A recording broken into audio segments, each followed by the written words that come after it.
This is our agenda for tonight's training on Vote Builder 101. I will introduce Vote Builder, tell you what it's for, how to use it, and then we'll talk about My Voters and My Campaigns, which are the two main sections of Vote Builder.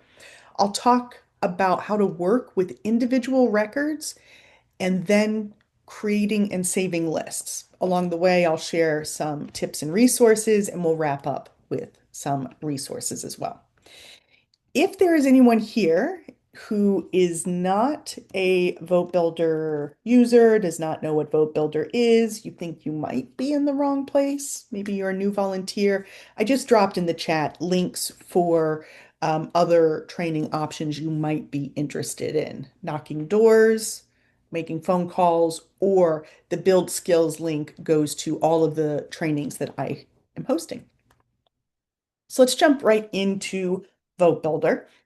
Vote Builder is one of our key organizing tools. So I've also got Mobilize and Zoom on here. I'll talk a little bit about some ways those integrate over the course of this Vote Builder training series.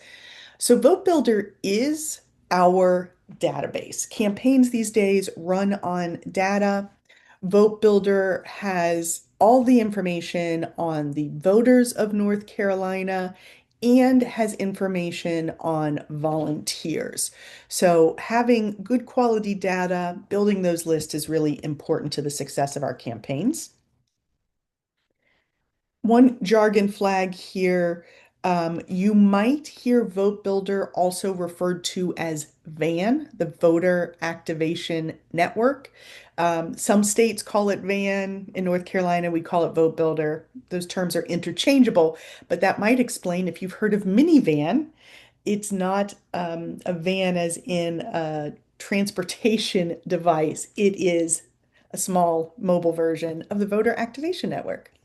I do see a comment in the chat. I will share the slides in a follow-up email. It usually takes me about 24 hours. So, Vote Builder is used across the country. The only state that doesn't use it is California. They have their own software tool, but otherwise, it is a tool built by the Democratic Party that's used all over the country. And it's a very powerful tool that can help us organize and manage our voter contact so we can track and see everything that we are doing. Campaigns now are really driven by data. So when we have better volunteer management, we could spend more time working with volunteers, less time paperwork, data entry kind of stuff. And then with more volunteers, we can, of course, have more conversations with voters, better quality conversations with voters. And that's what we need to do to win elections. The data that is entered into Vote Builder via minivan or via work that maybe you do in your role, I think there are a lot of county party leaders here. That helps us at the state party. It also helps the national party make decisions on how to allocate our resources. Time and money are finite resources, and we use Vote Builder a lot to get a snapshot of what's going on in elections so we know what actions we need to take. What kind of information goes into Vote Builder? Everything goes into Vote Builder. So these are some of the types of information that are included in this database. Name, address, what party you're registered for, data modeling to make our best guess on your likelihood to support Democrats, your likelihood to actually vote, information on race and ethnicity, phone number, gender, where is your polling location? All of this lives within Vote Builder. There are two main sources of this data. There's the data we get from external sources. So this includes the voter file. This comes from the Board of Elections, and this is all the information that's on a voter registration form. Name, address, date of birth, party affiliation. We also get information from the Board of Elections on who has and has not voted in each election. Then there's historical data. So this is all the information we have from years past. Vote Builder has been used in some form or another in the Democratic Party for, I don't know, a decade plus probably at this point. So all the information from previous cycles stays in there. Then there's modeled data. So the DNC, the Democratic National Committee, they invest in modeling the data, making statistical calculations so that we can make our best guess at how likely you are to be a Democrat, how likely you are to vote, how likely you are to support certain issues. And that helps us with our targeting, particularly around voters and also with volunteers. Also in Vote Builder is sign up information. So when someone completes uh, an event sign up form on Mobilize, like you did to attend tonight's training, that information goes directly into Vote Builder. We can also include information from email lists, from ActBlue, other sources where people might sign up. I see a question here in the chat. How do we know when a particular piece of data has been updated? Um, Let me come back to that. Put a pin in that. I'm going to go through the slides, and at the end, I think I'll have time to do a live demo. Some pieces of information, like if someone has changed their voter registration, we get that from the Board of Elections at a certain cadence, a certain rhythm. So at this part of the election cycle, it's probably once a month, maybe once a quarter, something like that. So you won't necessarily get some notification that tells you that something has been updated. You would have to pull a new report to see if the numbers change. I can show you what that looks like. But then there are some pieces of information like somebody's phone number or email address, particularly in my campaigns, where I can show you exactly how to see when that was updated. So put a pin in that and I will come back. Okay, so so there's data in Vote Builder that we get from outside sources, and there's the data that we as a collective team generate or collect. So when it comes to contactability, meaning can we reach somebody? Have we had a conversation with them on the doors or on the phone? That is generated by all of us, volunteers, everybody canvassing and phone banking. We can tell which voters we've had a conversation with recently and which we have not. Then there are survey questions. So if you have phone banked or you have canvassed, we ask questions. Things like, if the election was held today, how likely would you be to vote for the Democrat versus the Republican candidate? Things like that. Those are called survey questions, and we record that information, and that also helps us with our modeling. And then volunteer data. So, like I mentioned, signing up for events, whether a volunteer actually shows up for an event or if they are what we call a no-show in Vote Builder, all of that is information that we generate and collect. So, everything that we are doing to gather and improve our data is always helpful. This slide actually I haven't updated since last year. What we're doing now, all the work we're doing in Vote Builder, your training, canvassing, phone banking, this is all helping us for this fall's municipal elections and for next year, 2026 will be a very big election for reelecting Justice Anita Earls to our state Supreme Court and for defeating Tom Tillis and getting a Democrat as our state senator. So all of this work we're doing is helping us build towards that. Data is never perfect. We are always striving to make it better. Updated contact information, keeping track of which voters we talk to when we knock doors and make phone calls. All that information is constantly helping us be more effective and efficient in terms of being good stewards of our resources, volunteer time, and money. Now, if you have Vote Builder access, it's actually required to do your Vote Builder data entry and put forth, your best effort to have good data management practices in your Vote Builder user agreement. A saying we have in campaigns is if it's not in Vote Builder, it doesn't exist. And if you've ever attended my Canvas training, you know that I emphasize multiple times how important it is to sync up your data when you're canvassing so it makes its way into Vote Builder. Um, Basically, if you are knocking a bunch of doors or having a lot of conversations with voters on the phone, but you're not recording it in Vote Builder, we don't know that it's happening. And if you've been a county party leader for a while, you might have seen in 2024 when the coordinated campaign came in, the presidential team came in, they're looking at those numbers and sometimes they're saying, doesn't look like there's any activity in this particular county, so we can ignore it. Sometimes the answer is we were using paper lists. We weren't doing the data entry. Or on the My Campaign side, they might look and say, there aren't very many volunteers in this area. It might be that you have volunteers, but they're not in Vote Builder. So when I say if it's not in Vote Builder, it doesn't exist, part of that goes beyond our circle of state party Democrats, goes beyond maybe you're working with Sarah O'Brien and your organizing team.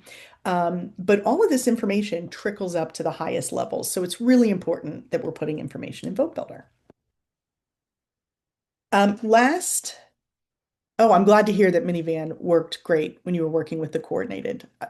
We did see last year a lot of counties and precincts who had been reluctant to use Minivan did get on board with using it last year, and we got good feedback. So I'm glad to hear that. Here are some general tips for working with Vote Builder. Vote Builder is a very powerful tool. I would argue it's not super duper intuitive. Some of the features and functions take some practice, take some patience, and take experimentation. So this is an hour training. You are not going to be a Vote Builder expert at the end of this training.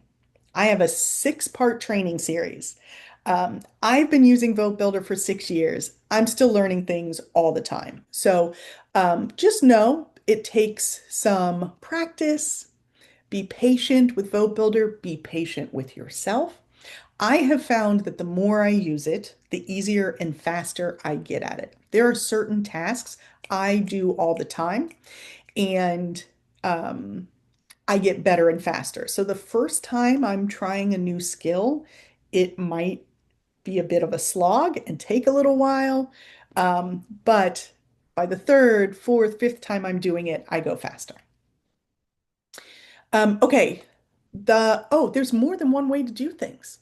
I will show you the way I do things in these trainings.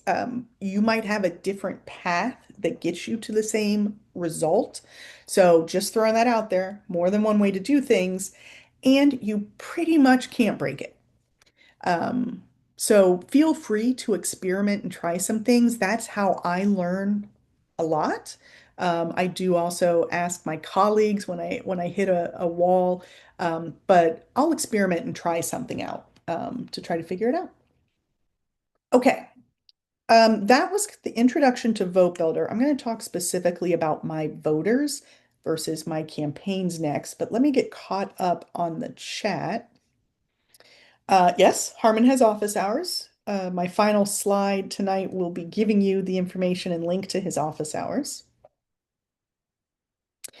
I will also share the registration links for all six parts of the training series. All right, I don't see any hands up. Oh, the historical data is in there. Yep. Um, Remind me I can demonstrate how to see that if you want when we get to the end, if I've got time for a live demonstration. But you don't really have to like go back to get the information. It's always in there. I'll try to show you what that looks like. Okay. If you are a Vote Builder user, and if you have already been in the Vote Builder system, this is roughly what it looks like. I will say, because I work for the state party, I have some access that you might not. So some things might look just a little different. I'll try to call that out when it comes up. But the main options within Vote Builder are My Voters and My Campaigns. And the jargon, when you talk about Vote Builder a lot, we call it My V and My C. So I'm calling that out in case I accidentally drop that in there. My voters, this one is labeled pretty clearly. These are the voters. This is the voter roll. This is the information we get from the Board of Elections. So it has all of the voters in North Carolina, whether they're Democrats, Republicans, unaffiliated, active voters, voters who are registered but maybe don't actively vote. That is in this database. The state party manages this data. We do get updates from the Board of Elections with some regularity. You can't add records into My Voters as a county party leader or something, but you can add information to people's existing records. My Voters is where you will make lists when you want to talk to voters. So if you are phone banking, if you are canvassing, if you are texting, and you're talking to voters, you will pull those lists from My Voters. It's also where information is stored from our interactions with voters. So if you are canvassing to talk to voters and asking them, hey, do you dislike Tom Tillis? And they say yes, that information is captured in My Voters. My campaigns, this is where your volunteers will be. I don't find this one to be as clearly titled, but my campaigns, that's where volunteers are managed. So it's volunteers, volunteer prospects. When candidates get Vote Builder access for the first time, my campaign will be blank. It will be empty. Um, I don't think I saw any candidates when we did introductions. I think you're generally county party leaders, maybe precinct leaders. So you should be inheriting the volunteer database that your county has been using year over year. When people, for example, sign up on Mobilize, they are added to my campaign. Oh, we do have a candidate. So you probably started with a blank My Campaign, but you can add to it. So this is the part of the database that you're going to use if you are reaching out to your volunteers. So, for example, you have all signed up for this event. I mentioned that I'll send a follow-up email tomorrow. The way I'll do that is I will go into My Campaign. I will build a list of everyone who attended tonight to make an email list that I'll send it out to. That's an example of how you would use that. And then you can go back and forth between My Voters and My Campaigns when you're logged into Votebuilder. The My Campaigns part of Votebuilder is a separate training session where I go deeper into that for the volunteer management one. I'm going to look at the chat and then we'll start talking about working with individual records. Where is the key for knowing what the letter and the cells mean? Um, I'm not sure which part of Vote Builder you're referring to, but maybe type some more in the chat, or when I'm able to do a live demonstration, we can figure it out together. Um, Vote Builder does not include people who are eligible to vote but have not registered because the My Voters portion of Vote Builder is the voter roll we get from the Board of Elections. So that information is not in there.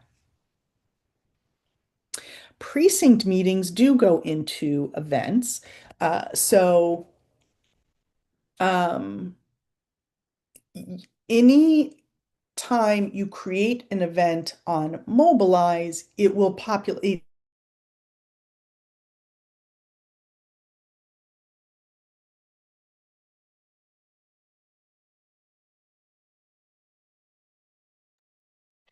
Okay, sorry about that. I don't know what happened, but let me pick back up. I probably, no, I did not lose the chat. Okay,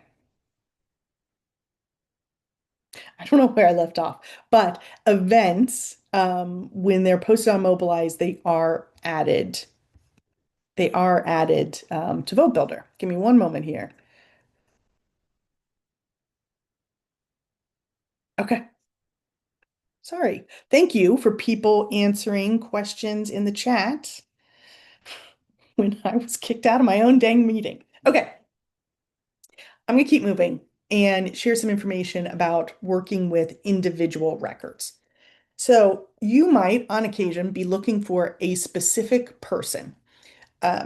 If you're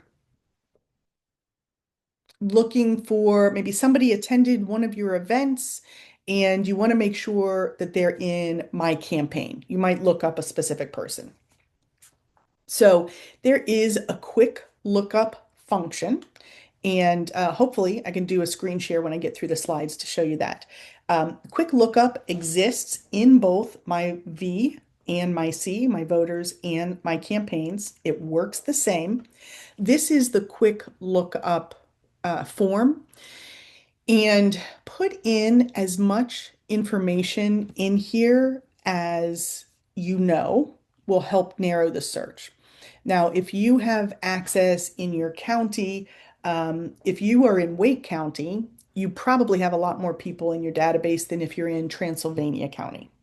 So think about how much you might need to narrow this down, but put in the person's name, address, phone, email, whatever piece of information you have about them, and you can hit the search button. That will bring up somebody's information. Now I've got a black bar here to kind of blur out someone's personal information. The question came up earlier, how can you tell when a piece of data was updated? This is one example. So I know this is a little small to see, but I don't know who this is. Maybe it's me. Sometimes I use myself for screenshots.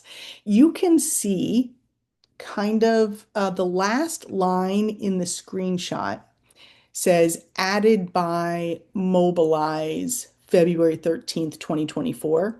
So this person probably signed up for an event on Mobilize on February 13th last year, and so they were added to Vote Builder. This screenshot is from my campaign, so that's one time you'll be able to see when information's added. So one thing you might do is edit somebody's phone or email address. Sometimes an email address will have a typo in it that's really obvious. For example, instead of christyboer@gmail.com, it might say christyboer@gnail.com. And it's like, that's a typo. The email bounced back. You can go in and edit that. You can also indicate somebody's favorite or preferred phone number and email address. Um, there are also activist codes. Activist codes are used to track information about someone that doesn't really change or doesn't change often. So, for example, is somebody a first vice chair? Is somebody the precinct leader? Those are activist codes. So if you have been a county party or precinct leader in the past, you might have been using activist codes when we got through county conventions and precinct organizing this year. And this is really just a yes or no. An activist code is a yes or no. If you looked yourself up and there's a phone number you've never seen before, can you delete it? I'm going to say yes. Um, Sometimes the external data augmentation tools we use get a mismatch. So I would say, yes, you could delete that number. If it's somebody that's not you, and you're like, well, that's not the number I call them from, I wouldn't necessarily delete it, but I might mark the good phone number their preferred number. Um, okay. So that's interesting. So Chris says their phone number says it was edited April 15th this year by Harmon, the data director. My guess is that Harmon was getting information from county conventions or precinct organizing. Um, and so that's interesting that it has an inaccurate number. It happens. Managing data for how many millions of people live in North Carolina? Is it seven or eight? Managing data for millions of people, it is never going to be perfect. If you see mistakes, fix them. Okay, so activist codes are kind of yes or no questions. Survey questions are more about tracking information that can change over time. There can be a lot of different options as answers. So, an example of a survey question would be, is this person planning on voting? Yes, no, maybe. Every time you ask them, their answer might be a little different. It's less factual yes, no, more of a range of options. Are they a strong Democrat, independent, lean Republican, strong Republican? Those tend to be survey questions. Here are some examples. You can see how people have previously answered survey questions. This is from last year's election. I think again, this might be me. But issues that the third row down, what's an issue that you care about? An answer, reproductive rights. Every time you ask somebody that kind of question, the answer might be just a little bit different. Okay, if you have not accessed Vote before, or if you're looking at these slides later, or for people watching this on Zoom, this would, or on YouTube, this would be a good time to log in to Vote Builder. This link, let me copy this link and I'm going to drop it in the chat. I recommend if you are going to be using Vote Builder often that you bookmark that. If you think you should have access and you do not have access, I will, in the follow-up email tomorrow, include a form where you can request it. Okay, that was some information on working with individual records. Next, I'll talk about creating and saving lists of people, but let's see what we have here in the chat.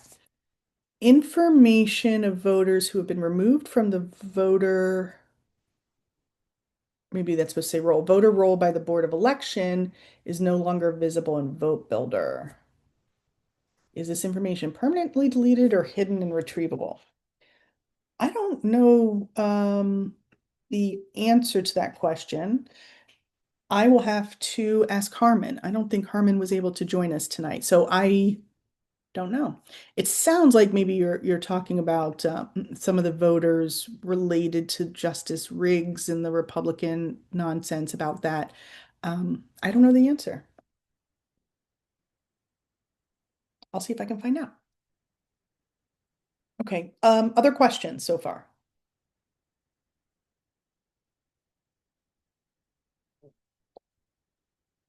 Okay, let's walk through creating and saving lists. So we talked about an individual record. So for example, I'm in there looking up individual records with some regularity because I want to call somebody. You're probably more likely to be creating lists. So this is where you pull people into a list based on specific criteria that you set. It's a very powerful feature within Vote Builder, and there's nearly infinite possibilities of how you could build a list. It is the first step really on setting up a phone bank or a canvas. You would create the list of people you want to talk to.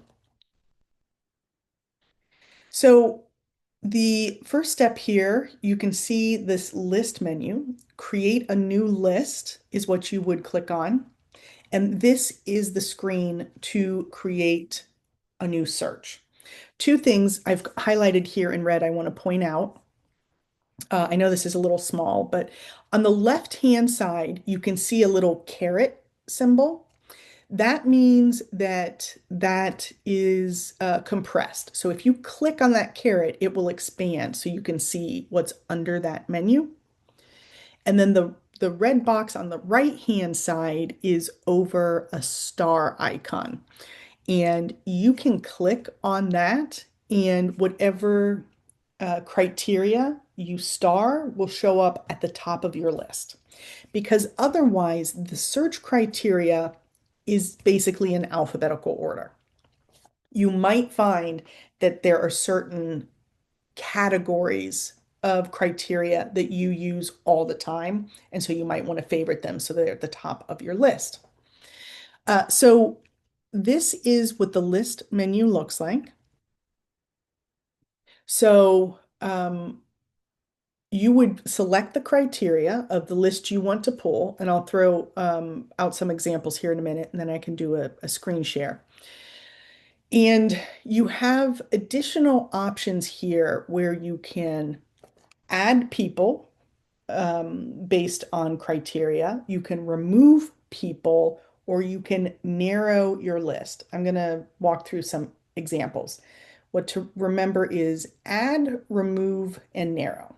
So let's say I'm starting a list here, and I'm pulling a list of everyone in North Carolina who voted in the last election. It's going to be a big number. And I also really only want the Democrats.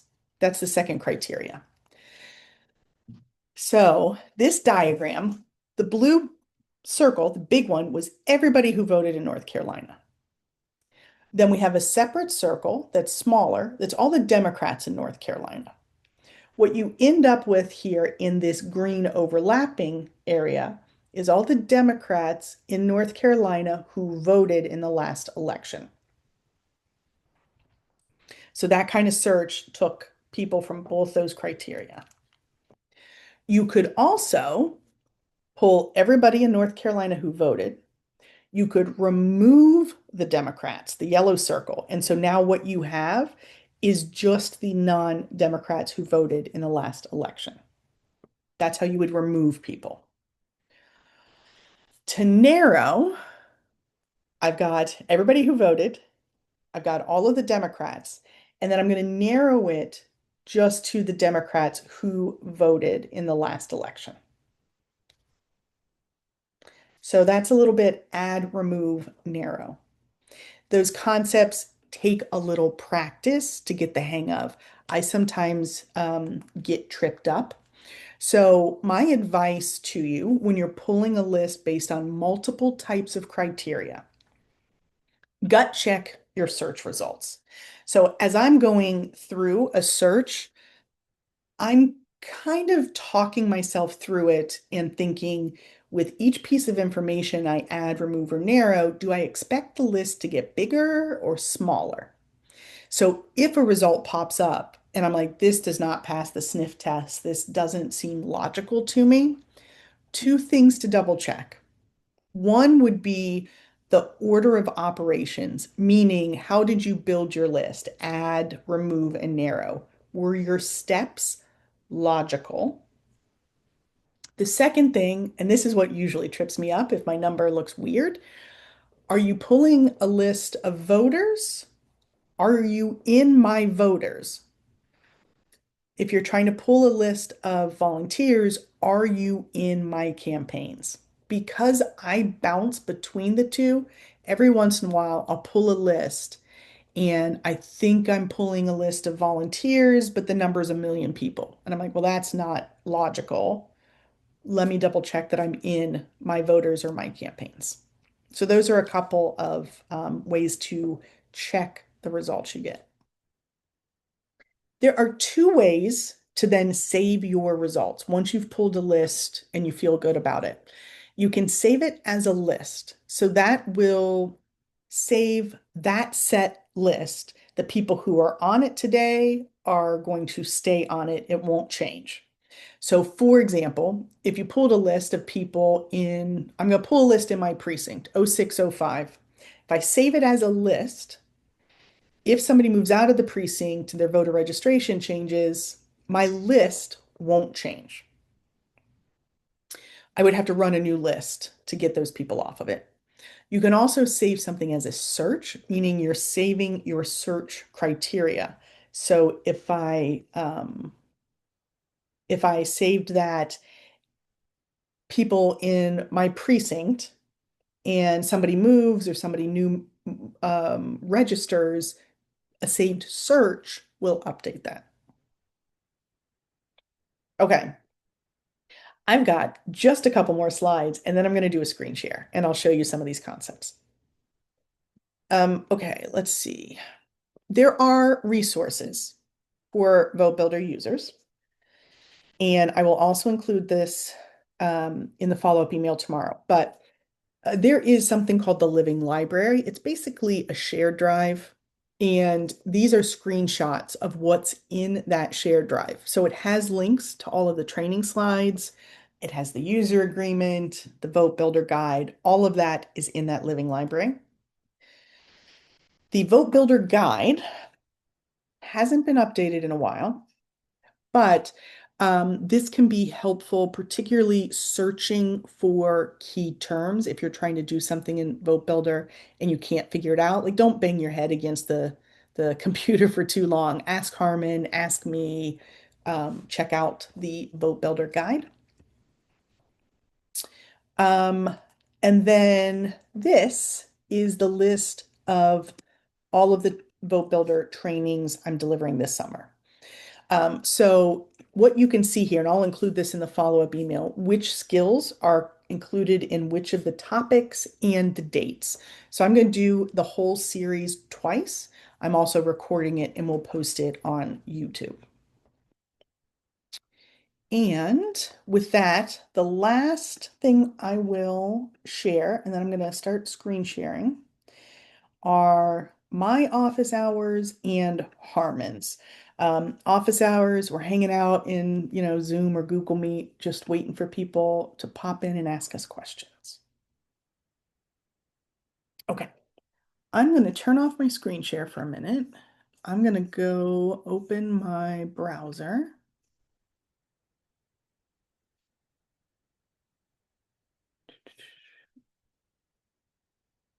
And okay, I'm going to go into Votebuilder.